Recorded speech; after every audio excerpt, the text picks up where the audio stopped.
Thanks for joining June's Potluck. We hold this virtual potluck dinner the first Wednesday of each month. Everyone cooks plant-based at home. Then we meet on Facebook and learn together how to live healthier lives. Today's subject: are medical doctors taking plant-based eating seriously as a potential treatment for disease? I recently received a message from one of my friends. She said she met with her endocrinologist and told them she was going plant-based. Her doctor told her that she cannot get enough protein from a purely plant-based diet. I was shocked. For a doctor to be that misinformed is scary. For an endocrinologist to be that misinformed is beyond scary. If you don't think a plant-based diet has enough protein, you don't know beans. How much meat do cows eat? 0. What about elephants, gorillas, horses, etc.? Do they look protein deficient to you?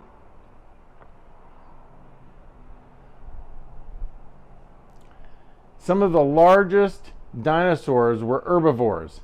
Take the Brachiosaurus, for example. It weighed in at 80 metric tons. Lack of protein on a plant-based diet is a myth. There's only one vitamin that plant-based eaters must supplement, that is B12. Because we wash our vegetables so well, we wash off the dirt. That's where the B12 is. It's in the bacteria of the dirt. When animals eat grass, they pull up the root and all, including dirt. Of course, now the majority of our animals are factory farm raised. Now they're eating out of a trough, so most meat eaters are low on B12 as well. Plant protein is more bioavailable to us. For example, when you eat your homegrown bean sprouts, they contain all the amino acids required for our body to make protein with it. When you eat meat, that animal formed the protein the way they needed it. Then your body must break down that protein and reformulate it to the type of protein that our body needs. So not only can you get ample protein from a whole food plant-based diet, it's actually a better form of protein. Some vegans who are vegan for animal protection reasons can have a terrible diet. Oreos and soda are vegan products. That is why we speak about a whole food plant-based diet. I have a few doctors talking about this subject I'd like you to listen to. Nutrition is important for medical doctors because many of our chronic diseases are related to nutrition. Doctors don't know about this, and we didn't know about this until 6 years ago, because nutrition is hardly taught in medical schools around the world. So you spend 4, 5, 6 years in medical school to learn all the other things. It's a big topic, and nutrition is only taught for a few hours. In order to become a cardiologist, for example, one has to go to college, medical school, an internal medicine residency, and then do a cardiology fellowship. Throughout every aspect of that training, we get very little, if any, nutrition training. Nutrition, or bad nutrition, is behind so many of the chronic diseases that we treat. Nutrition is, in my view, essential for medical doctors to include in their practice, in their treatment of patients, because with nutrition, we are able to influence chronic diseases in a very positive way. Nutrition is the most important thing that physicians should know because it determines so many different aspects of disease. When you look at the Western world, we live longer than ever, but also the chronic diseases are still increasing. Type 2 diabetes is thriving in the world, cancer is increasing. Many of these chronic diseases can be stopped or even reversed. Looking at heart disease, diabetes type 2, or even certain cancers. I think it's essential to make a change and to add plant-based nutrition to the treatment of patients, because we can not only stabilize diseases, we can even reverse it. That is something that we won't see with the modern medicine we have today, with the pills and the procedures. Nutrition is actually seen as a separate specialty. There's nursing, there's physical therapy, there are a variety of things that make up our team-based care. And nutrition has always been off in the aspect of someone else. And we do have nutritionists, and our nutritionists in the United States particularly are pretty good at diabetes control. Not quite as good, based on the evidence, at lowering people's weights. But those are the real two things that they have tried very hard to do. There hasn't been a lot of traction, unfortunately, in the area of regression of disease or treatment of inflammatory conditions. Those they believe belong to the physicians, and it really should be quite the opposite. We should know more about nutrition. They should know more about prevention of a variety of disease, particularly through plant-based dieting, because the data is actually out there. A lot of the data that I quote is actually in the American Journal of Clinical Nutrition, and articles that they should be actually very familiar with, and yet we just have a handful of plant-based physicians and a smaller handful of plant-based dietitians. Doctors are not taught about it because there is a lot to learn in medical school. You have to learn anatomy, they have to learn... If you discuss this topic with people in the university, say, well, we cannot accommodate because it's not regarded to be important, it's not yet a priority. Why? Because doctors and the universities have not understood how powerful plant-based nutrition can be. Doctors in general don't know about the power of nutrition in healthcare.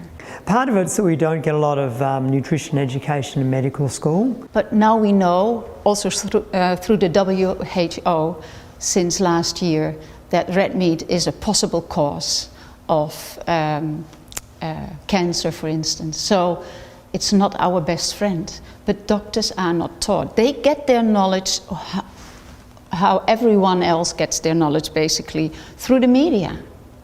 And the media are not educated either. And I think more recently what's happened is there's an emphasis on evidence-based medicine, where the highest level of evidence is considered a double-blind randomized controlled trial where Group A gets this tablet and Group B gets a placebo. And of course that favours high levels of evidence for drugs and that actually only have small benefits, but well-proven small benefits. I think also in recent years I've noticed in my medical magazines here in Australia that the meat, dairy and egg industry are having quite significant influence on the information going out to doctors. The difference in treating a patient with medication compared to nutrition is in chronic diseases. What the doctor will see is that the patient will get better. And for instance, if there is hypertension, the doctor will have to lower medication and eventually stop. And diabetes type 2, even when people have been for years on diabetes medication, if they are really adherent to a whole food plant-based diet, the doctor can eventually usually bring down medication and in many cases stop. So that makes that's for the patient, of course, an enormous. It's also that they don't have the side effects of medication, and also that their whole chronic disease will not progress any further. For instance, with diabetes, there are so many complications. Heart disease is the biggest one, but also blindness or kidney disease. Imagine that you stay away from all of that. There are a few conditions, and particularly in cardiology, that you're born with it. Congenital heart disease, there's nothing you can do about it. There are cholesterol conditions such as familial hyperlipidemia, and if you have those genes, you're going to have a difficult time with cholesterol management. But for the most part, I would say a good 95% at least of what we do are degenerative conditions that actually occur because of what we eat. So it's fantastic for the patient, but imagine what it would be for the doctor as well. Most of us became doctors because we want to heal. We want to treat diseases so patients can live a perfectly happy life. And with a lot of the chronic diseases, that's not the case, because we are proud of the fact that we live longer, but we live many more years probably in misery due to a lot of chronic diseases. So doctors can experience firsthand that patients get well and they feel great about it. Having a whole foods plant-based diet in your sort of medical toolkit or armamentarium of medical treatments, you know, I guess would give you a treatment option that was actually going to get people better, because it was going to be taking away some of the causes. And so rather than just giving someone their blood pressure or diabetes tablet and gradually watching them get worse over the years, albeit more slowly if you treat them well and manage their disease well, you'd actually see some of them get better.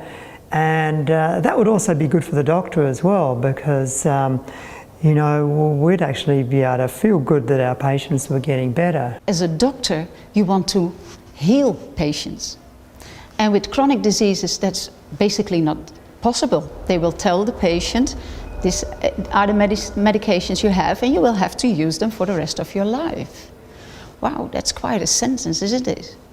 And now they can heal the patient and bring down the medication and get them off medication. So satisfying for a doctor as well, that you actually can see the patient get better. Here at the American College of Cardiology, we are working on developing a larger database of review articles. Some of them are actually in review right now and hopefully will be published soon. They're really aimed at cardiologists, but this is an area where more and more literature is happening every day. You have some real gurus around the country in the United States, such as Michael Greger. He has a wonderful website. He's a family practice physician, I believe, who spends pretty much all of his time writing and reading about nutrition. You have Caldwell Esselstyn with his website, Dean Ornish with his website, Joel Furman. You have a lot of people who are dedicating themselves to getting the word out. And so there really is not a paucity of information right now, and just a Google search such as regression of heart disease, for example, will bring up a lot of these things. The question is now, how can doctors educate themselves in nutrition? Because it's not really taught in continuous medical education either. Although I have to say, especially in the United States, there are now conferences specially geared on nutrition, plant-based nutrition and health. So there is the International Plant-Based Nutrition in Healthcare Conference. The last few years it was always in Los Angeles and Anaheim. But there are a lot of other plant-based nutrition conferences. PCRM, which is the Physicians Committee for Responsible Medicine in Washington, D.C., also every year has a nutrition conference. And so that's a good way, of course, to start and to get a little bit an idea. How can you educate yourself more about plant-based nutrition as a doctor? There are two books I could recommend. This is easy to read. That is the so-called China study, which was a study done in rural China. The conclusion of this book is the more plant-based food people would eat in rural China, the less prone they were to chronic diseases. Very easy to read and very compelling. Another good book is one that came out last year. It's called How Not to Die, which means not you will die in the end, but how not to die of chronic diseases and how not to die prematurely. And this book by Dr. Michael Greger writes about the 15 leading causes of death and the research behind it, what nutrition can do for it. And it has about over 2,500 references. So it's all referenced. So all the research people can find and read it themselves. And there is actually a certificate level course that you can do online to get a certificate in plant-based nutrition with eCornell. A whole food plant-based diet is a diet based on 4 groups: fruits, vegetables, whole grains and legumes. You know that you get all the nutrients you need if you eat from all 4 quadrants. The best way of consuming these foods is as whole as possible in their natural state. So don't process them too much. It's better to eat an apple than to drink the apple juice. So we get also all the fiber and all the nutrients that come with them. The only thing you would need to supplement is vitamin B12. But if you eat balanced from this so-called power plate, That's the core, that's the secret of whole food plant-based nutrition. There's no need for meat for iron or dairy for calcium. And as for protein, yes, my giant morning bowl of porridge actually meets the Australian Institute of Sport athletes post-training protein requirement of 20 grams plus. What is also a pleasant side effect of this diet, the food is rich in nutrients and very low in calories. Most of the typical Western food is the other way around. You have a lot of calories and hardly any nutrition. I always tell folks that they need to supplement two things when they're doing a completely plant-based diet. Number one is B12. And why is that? Because if you're eating animals that eat dirty vegetables. If you eat dirty vegetables, you're going to get B12, it comes from the soil. If you're a human and you're a vegetarian, you're probably going to wash your vegetables, and so you're not getting that B12. So just take a B12 supplement. Don't eat the animals who ate them. It doesn't make sense. The other thing that you have to supplement is the retirement income, because you're going to live longer. So those are the two things I warn people. The other nutrients are actually all there, pretty much. I mean, people will argue about some very arguable things like, oh, you've got to have omega-3 fatty acids. Well, first of all, there are vegetable sources of omega-3s. Point A and point B is that in cardiology, all of our omega-3 fatty acid trials, it'll prevent heart attack, it'll prevent stroke, it'll reduce rhythm disturbances. They all blew up, they were negative. And so that's happened with pretty much every supplement in cardiology. Vitamin C, vitamin A, notable for the fact that it increased, if the patients were in the smoking group, it increased the lung cancer rate. So we really don't recommend vitamin A in smoking. Vitamin E was another one in the HOPE trial that did absolutely nothing. Folic acid, so why am I listing all these things? Because they're embarrassingly things that we used to actually prescribe, and we had to go back and take the prescriptions back. And when the large randomized trial said that they actually don't do any good, and some of them showed a tendency toward harm. So in terms of micronutrients, if a person is eating a whole food plant-based diet, with or without the veggie burgers and the processed soy and the processed stuff that I don't see the data, I see a lot of opinions, a lot more heat than light, okay, if you know what I mean. If you're eating that sort of diet, you're pretty much getting everything, and just watch the B12. In general, people are a little bit scared if you talk about whole food plant-based diet and eliminating all the animal products, because they are afraid that they might miss out on certain nutrients. And I understand, because generations have been brought up that we need meat and we need dairy. We need meat, the protein and the iron from meat, and we need from dairy the calcium. But think about it. How did it get in the animals in the first place? They got it from vegetables. The animals we eat are vegetarians, are herbivores. So we can eat it straight from the source instead of eating it through the middleman, the middle animal. And the animal, eating it via the animal gives us a lot of toxic products in our body. Even the iron from meat is highly oxidative in our body, so gives a high oxidative stress. It always has saturated fats, which are not healthy, trans fats, certain hormones, where even if the animal is not being given extra hormones, it has growth hormones that can promote cancer in our body. So we should cut out the animal in the middle and go straight to the plants ourselves. There's a lot of myth about it, because people are afraid, if I don't eat meat, I will run into a protein deficiency. That's a myth. That doesn't exist, but it's planted in our brains. The same, what about my iron? Well, whole food plant-based nutrition offers you a lot of the natural iron. So don't be afraid, it's okay. The real question about whole food plant-based diet is, what doesn't it cure?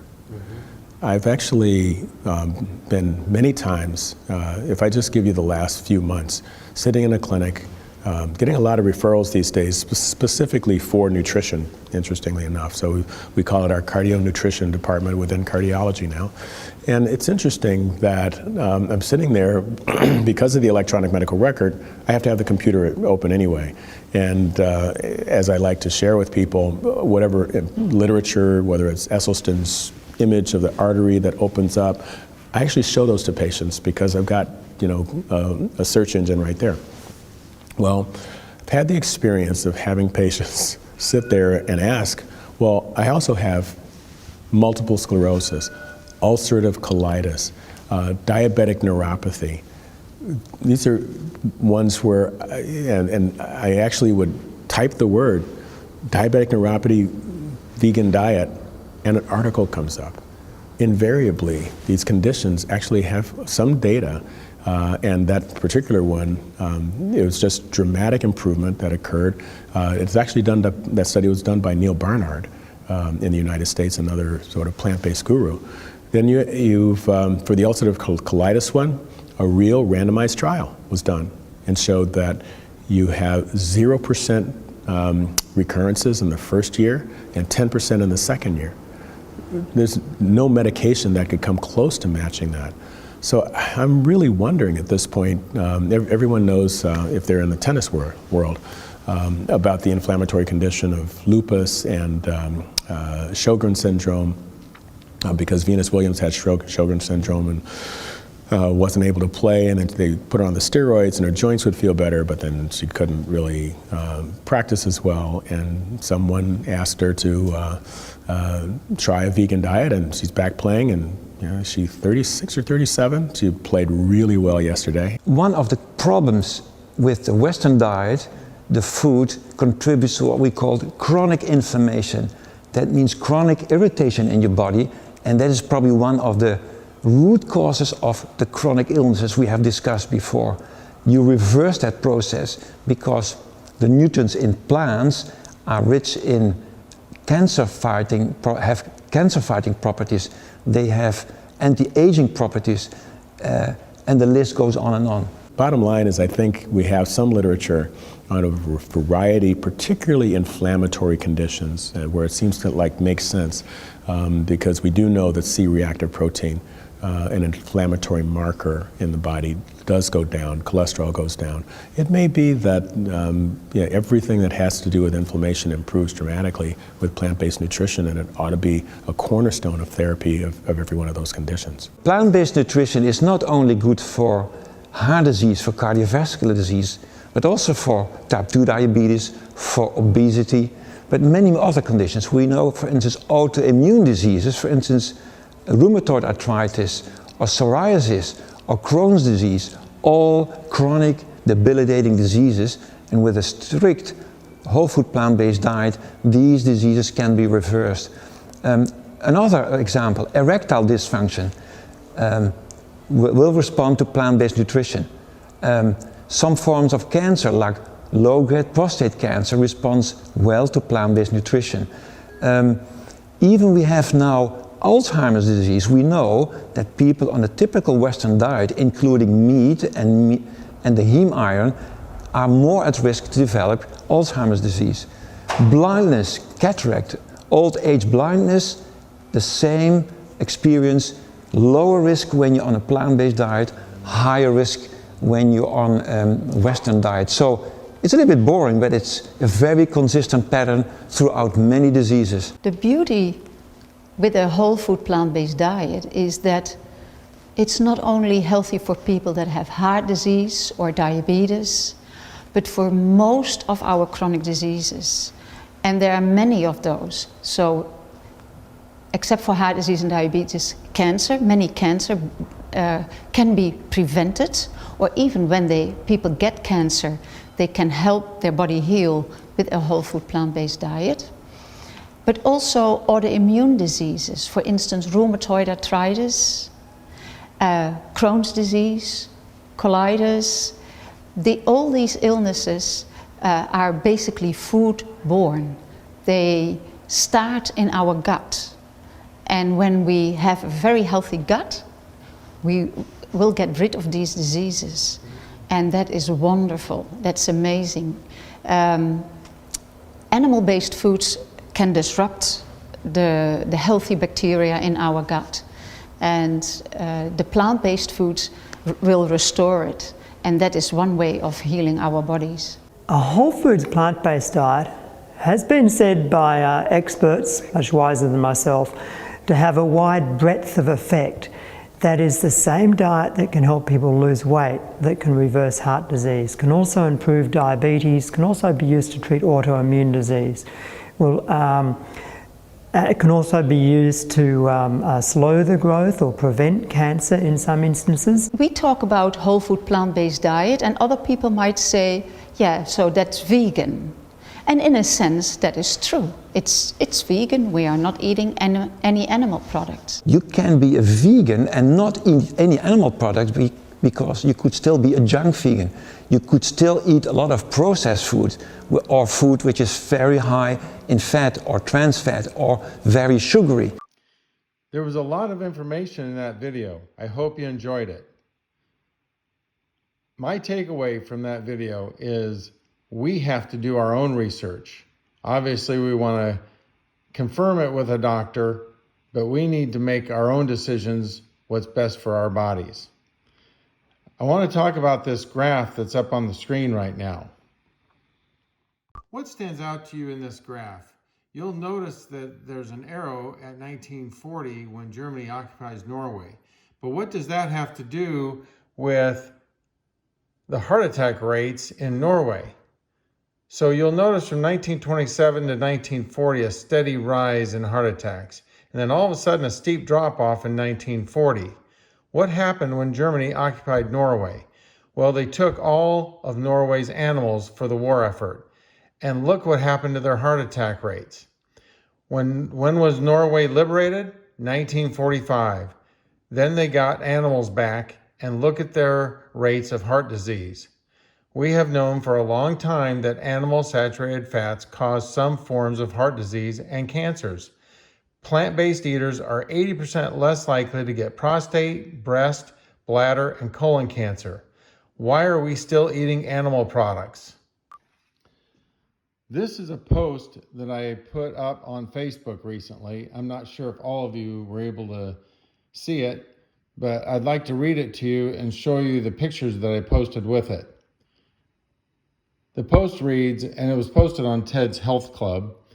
The post reads, "This really sums up my message, my personal experience, and my new passion. I feel better at 61 than I did in my 40s and 50s. Would you radically change your diet if you knew it could extend your life and you would be more healthy and mobile during your life?" Well, leave me some comments down below how you feel about that question. When I was sitting in my doctor's office 3 years ago, 60 pounds heavier than I am now, my HbA1c was 6.0, which is pre-diabetic, my cholesterol was over 300, and my blood pressure was high. As my doctor sat there writing out prescriptions for all these problems, I told him, "Don't waste your time. I will not take any of your pills. I'm going to change my lifestyle and cure these through diet." He chuckled. In essence, he laughed at my idea. 2 years later, after I lost 60 pounds and no longer ate animal products, I was back in his office. My HbA1c was 5.3, which is normal. Cholesterol had dropped over 100 points, and my blood pressure was normal. I asked how many other people had done this, and he said, "One, you." I told him, maybe you shouldn't laugh at your patients. Maybe you should help them. Maybe you should start support groups and give them recipes that could change the trajectory of their health. That's why I decided to develop this potluck dinner so people can get introduced to plant-based eating and find out life is still worth living and still fun. Join us the first Wednesday of every month. The next potluck is Wednesday, July 7th. Please invite a friend that you feel can benefit from this information. Thanks again for attending.